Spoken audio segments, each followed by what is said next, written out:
Today, I'm going to talk about how to save hours of work by automatically finding social media profiles at scale. Hexact allows you to find all the communities and social media platforms used by your prospects based on their username or email on autopilot. To get started, let's create a new workflow from data input. And next, what we're gonna do is add the usernames or email addresses to check for. You can do it manually using the manual paste list of inputs option. Like we are doing, or uploading a CSV file containing the targeted usernames or email addresses. Our next step will be adding the Discover Profile automation to the workflow from the automations list.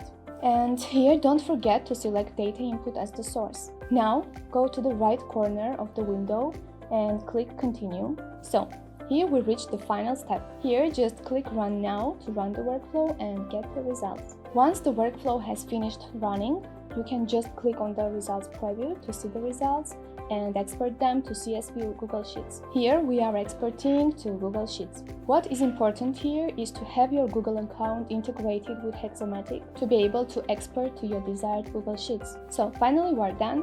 Happy hunting! Hope you enjoyed this video. Subscribe to our channel for more tutorials and insider guides.